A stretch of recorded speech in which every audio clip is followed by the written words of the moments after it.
There is much in this world that keeps us blind, that keeps us from discerning who we are and whose we are.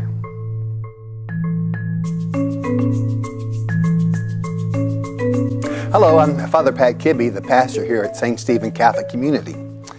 And I'm standing in the church where our community gathers to worship God and celebrate the sacraments. I'm standing here on February 2nd, Groundhog's Day, or as we Catholics call it, Candlemas Day. And I've been asked to offer reflection on the gospel of the Fourth Sunday of Lent, the gospel of the man born blind. I love the irony of the situation. As I record this and then celebrate it with my parish, darkness and light are the focus of the day.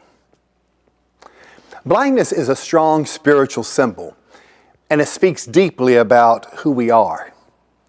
For we are keenly aware that we are people who are born into the world with original sin.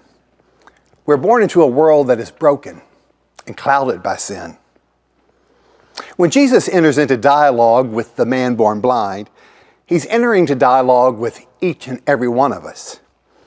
All of us who live in a world where we can be so easily pulled off track and blinded to the hand of God. One of the great fathers of the church once said that to be holy is to see as God sees.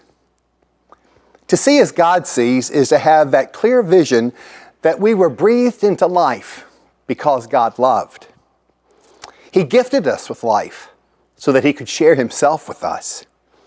We are alive with Him today to live in a union so tight that not even death can break it. That truth is as personal as it is universal. All that is created by God. We're all connected to each other, for God is our common source, and His kingdom is our ultimate end. But there is so much in this world that blinds us to that fact. There is so much that separates and divides us. When you add in the rest of the characters in the activity of this gospel story, that truth becomes vivid as well. Jesus' interaction with the man born blind is placed against a backdrop of confrontation and intimidation. It's the backdrop of who's in and who's out, who's on top, who's on bottom, who's the winner, who's the loser. And in that chaos, the activity of God is clouded.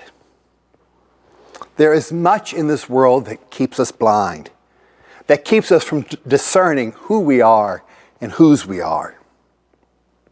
The story of the man born blind, just like the story of the woman at the well that we heard last week, and the story of the raising of Lazarus that we will hear next week, are given to us at this point in Lent to raise one question. Who is Jesus? This week we hear Him say of Himself, I am the light of the world. Without light, we're left fumbling in the dark. Without light, we cannot see where we are going.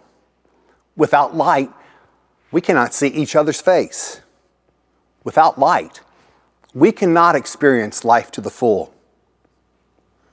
The man in this week's gospel was born into a world without vision until he met Jesus, and then his sight was restored. How was it accomplished?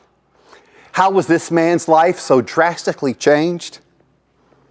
Well, over and over, the man once blind himself will tell us, it's simple. I did what He told me to do. This reminds me of one of my priest heroes who suffered in the broken world. But at each Mass over which he would preside, he usually concluded the general intercessions with this simple phrase, Lord, help me to know Your will. Give me the courage to do it, to listen and do. A fancy way of saying obedience. And obedience becomes joyful once we come to see that God loved and we were created, and God so loved the world that He gave us His only Son. As this Lenten season continues, let us pray for the gift to hear and the strength to act on what we have heard. God has sent His Son to guide us through this broken world. God is speaking. He's showing us the way. Happy Lent. Journey on. Reflect on the light. We're headed for someplace else.